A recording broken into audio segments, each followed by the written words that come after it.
Welcome to PDC classes. This is Durgesh Pandey. आज जैसे कि हमने इससे पहले वाले वीडियो में संधि देखा था, आज इसमें हमने कहा था आपसे समास लाएंगे और समास की संधि आई है। समास का वीडियो आया है, समास देखेंगे। Welcome to PDC classes. NCERT और सीबीएसई बोर्ड की जल्द ही आपको हिंदी और साइंस के भी क्लासेस देखने को मिलेंगे, हिंदी और इंग्लिश दोनों मीडियम में। तो सीबीएसई और एनसीईआरटी दोनों बोर्ड होगा, जिससे आप लाइक शेयर करते रहें। पीडीसी क्लासेस में से जुड़ने के लिए थैंक्स एंड धन्यवाद। ठीक है, चलिए समास के बारे में आज पढ़ते हैं। भाई समास क्या है, समास की परिभाषा क्या है और समास के बारे में जानते हैं।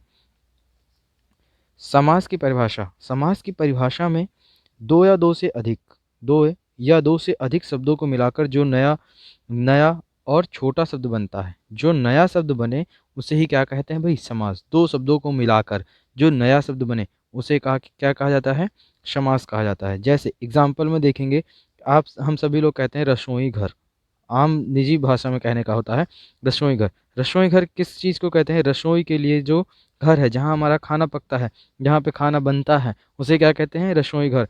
अब भाई रसोई घर एक शब्द हो गया, लेकिन इतने शब्दों के समूह को क्या कहा जाता है, रसोई घर। इसलिए ये क्या है, एक समास है। और समास के बहुत सारे प्रकार होते हैं, बहुत सारे 6 प्रकार होते हैं कुल मिला के। द्वंद्व समास, द्विगु समास, तत्पुरुष समास, कर्मधारय समास, अव्ययीभाव समास और बहुब्रीहि समास। ये आपके समास के प्रकार हैं। ठीक, आज हम इन सभी समासों के प्रकार देखेंगे और नोट्स बनाएंगे। द्वंद्व समास क्या होता है, द्विगु समास क्या होता है, तत्पुरुष समास क्या होता है, कर्मधारय समास क्या होता है, उसके बाद अव्ययीभाव समास क्या होता है और बहुब्रीहि समास क्या होता है। इन सभी के बारे में आज हम जानेंगे और हम इन सभी के बारे में नोट्स बनाएंगे। ठीक है, तो जैसे कि यहाँ पे देखें, यहाँ पे रसोई घर के अलावा नील कमल, नील और कमल, नीला है कमल, नील कमल जो दिया हुआ, राजा का पुत्र, राजपुत्र, राजकुमार, ऐसे भी कहा जाता है। इन सभी के बारे में आज हम समास में देखेंगे। सबसे पहला समास जो कि इसमें भी है, द्वंद्व समास। तो द्वंद्व समास देखते हैं। द्वंद्व समास क्या होता है, इसके एक उदाहरण के साथ हम समझेंगे, जिससे ज़्यादा से अच्छा समझ में आए। तो द्वंद्व समास क्या होता है, जिन शब्द के दोनों पद प्रधान होते हैं, दोनों पद मतलब पहला पद और प्रथम पद और उत्तर पद, दो पद होते हैं, दोनों ही पद क्या होते हैं फिर प्रधान होते हैं, दोनों पद क्या होते हैं, प्रधान होते हैं। और विग्रह करने पर और, एवं, या, का, अथवा शब्द लगा होता है।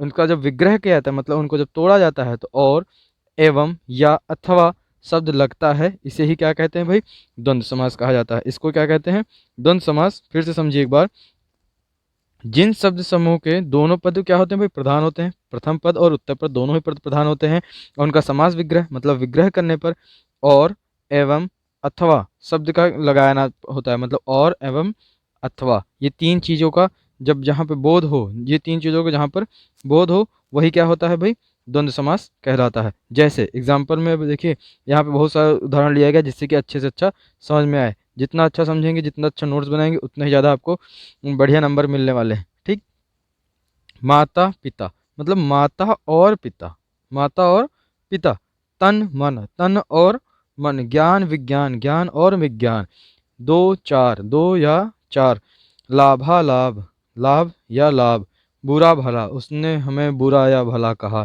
तो भाई या का बोध हो रहा है, इसमें और का बोध हो रहा है, इसमें माता और पिता, ऐसे ही भाई और बहन, बहुत सारे एग्जाम्पल्स होते हैं। तो इन सभी एग्जाम्पलों को आप अपने दिमाग में रखें।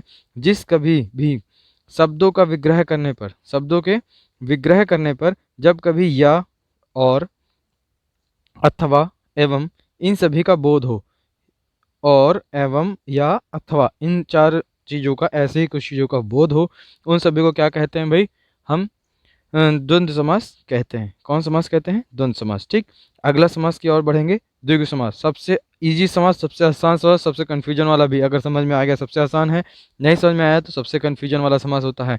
देखिए, जिस समास का पहला पद संख्यावाचक हो, जिस समास का पहला पद, प्रथम पद और उत्तर पद, हमने दो पद बताया, तो जिस समास का पहला पद क्या हो भाई, संख्यावाचक हो, और संख्यावाचक विशेषण हो, तथा समस्त पद समूह का अर्थ देता हो, तथा समस्त पद क्या हो, समूह का अर्थ देता हो, उसे द्विगु समास कहते हैं। उसे कौन समास कहते हैं भाई, द्विगु समास। जैसे पंचतंत्र, पांच तंत्रों का समाहार को क्या कहेंगे, पंचतंत्र।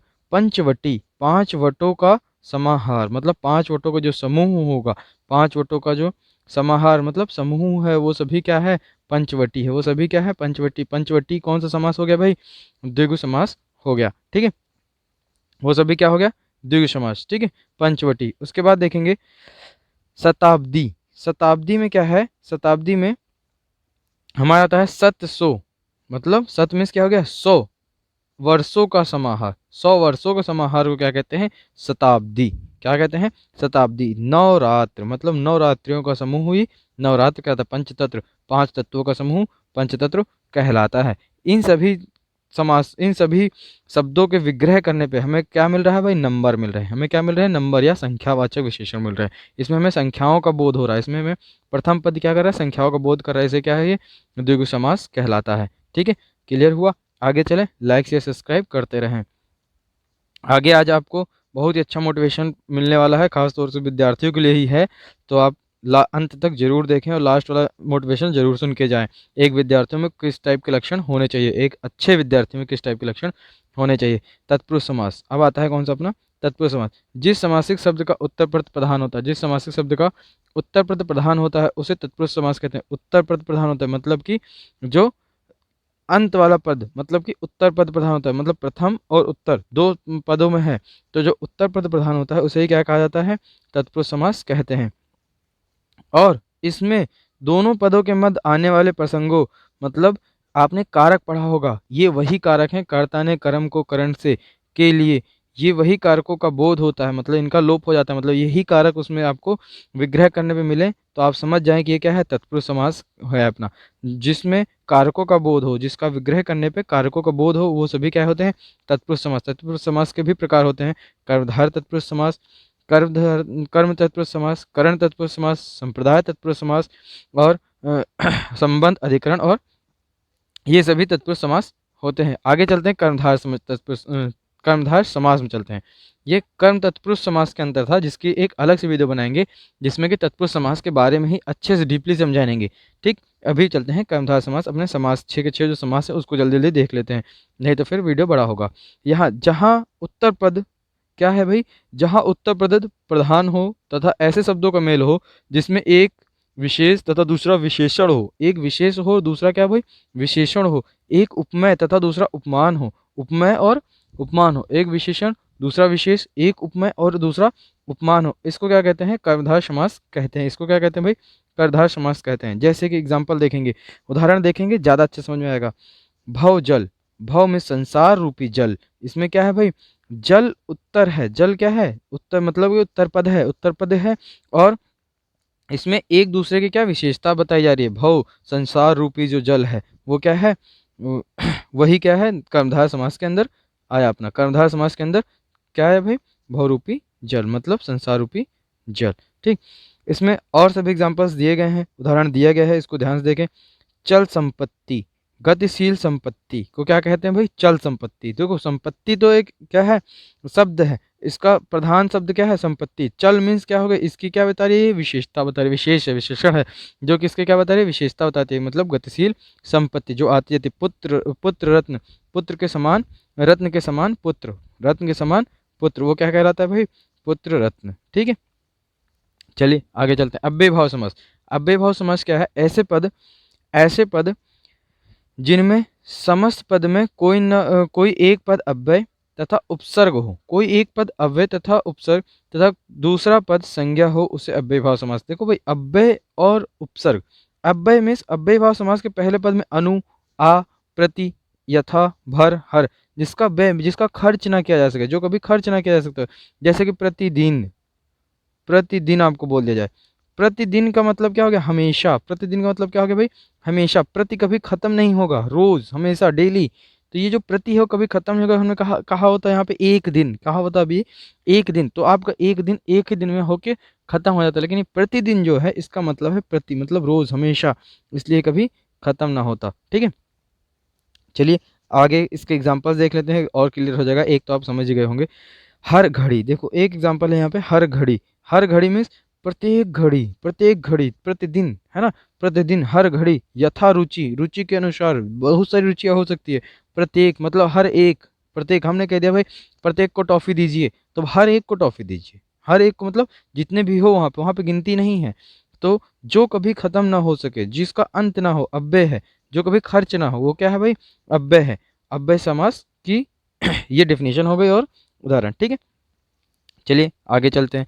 बहुब्रीहि समास, और सबसे बढ़िया समास और सबसे जानदार समास, जिसमें सबसे ज़्यादा कन्फ्यूजन भी होती है यहीं पे और यहीं पे देखा जाता है। देखो भाई, बहुब्रीहि समास ऐसा समास है जिसके समस्त पदों में से कोई भी पद प्रधान नहीं होता है। इसमें क्या होता है? कोई भी पद प्रधान नहीं होता है एवं दोनों पद मिलकर किसी तीसरे पद का संकेत करते हैं। इसमें खुद कोई भी पद प्रधान नहीं होता है, इसमें तीसरे पद का संकेत करेंगे, वही पद क्या होंगे?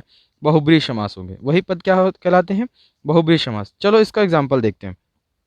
एग्जाम्पल देखें, बहुत बढ़िया है। चतुर्भुज, चतुर्भुज, अब ध्यान दोगे कन्फ्यूजन आएगा। चतुर्भुज एक तो द्विग समास में भी आएगा, द्विग में, क्योंकि भाई चार भुजा हैं जिसके, लेकिन चार भुजा हैं जिसके अर्थात विष्णु ही है। चार भुजाएं हैं जिसकी अगर ये समास विग्रह करते हो तो द्विग में जाएगा, लेकिन विष्णु अगर कहते हो तो ये किस में जाएगा? बहुब्रीहि में जाएगा। कभी भी एग्जाम में दोनों क्वेश्चन दोनों एक साथ नहीं देगा। दोनों एक साथ ना देने का रीज़न है क्योंकि उन्हें भी पता होता है कि भाई बच्चे कन्फ्यूजन में हैं, और ये दोनों में मान्य भी होता है, ठीक है। त्रिलोचन, त्रिलोचन मतलब तीन आंखों वाला, अर्थात शिव। तीन आंखों वाला कौन है? सिर्फ शिव है। गजानन, गज के आनन वाला, गज के आनन वाला, और गज मीन्स क्या है भाई? हाथी के आनन वाला, ठीक है। उसे क्या कहते हैं? गजानन। गजानन मीन्स गणेश, अर्थात गणेश। वो किसी तीसरे को व्याख्या करें। पीताम्बर, पीताम्बर मीन्स पील, पित है अंबर जिसका, मतलब पीला है अंबर जिसका, अर्थात श्री कृष्ण के बारे में बखान करना के लिए पीताम्बर का हम प्रयोग करते हैं, और इसलिए ये क्या है? बहुब्रीहि समास में आता है, जिससे हम किसी तीसरे का बोध करें, मतलब तीसरे का दो, कोई एक ऐसा चीज़ बताएं जिससे हम किसी तीसरे का बारे में बता रहे हो। दशानन, दशानन कौन था भाई?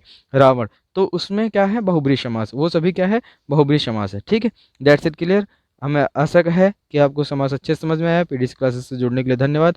लाइक शेयर सब्सक्राइब करते रहिए। आज का सुविचार बहुत अच्छा है, आप लोग ध्यान देके पढ़िए। Welcome to PDC classes by Durgesh Pande sir. काकचेष्टा वकोधानम स्वानिद्र तथ्योचा अल्पाहारी गृहतारिज्ञ विद्यार्थी पंचलक्षण। विद्यार्थी के 5 लक्षण होते हैं, ठीक है। आज इनको ध्यान से समझ लीजिए, स्क्रीनशॉट ले लीजिए, बहुत बढ़िया है, और हमेशा अपने ही दिमाग में बैठा लीजिए। एक विद्यार्थी में 5 लक्षण, एक विद्यार्थी में 5 लक्षण होना चाहिए। कौन सा? कौवे की तरह जानने की चेष्टा। कौवा हमेशा जानने के लिए इच्छुक, जानने के लिए चेष्टा रखता है। काक चेष्टा वकोधानम, ध्यान दीजिए यहाँ पे, काक चेष्टा वकोधानम मतलब बकुले की तरह ध्यान होना चाहिए। स्वान निद्रा तथेवचा, कुत्ते की तरह सोना चाहिए, मतलब निद्रा। वो देखो, कुत्तों कभी भी आप देखोगे सडनली वो जगेगा, तुरंत आप कितना भी गहरी नींद में हो, तुरंत आप कहो, तुरंत ही वो जग जाएगा। अल्पाहारी, आवश्यकता के अनुसार ही खाने वाला हो, और गृहत्यागी, घर को त्याग के पढ़ाई में ध्यान मन लगा दे, घर के पंचायतों में मन ना लगाए, ठीक है। तो ये क्या है? विद्यार्थी के 5 लक्षण हैं। आप इसको ध्यान से देखें और इसको अमल बनाए रखें। पीडीसी क्लासेस में जुड़ने के लिए धन्यवाद। Thank you, that's all, clear.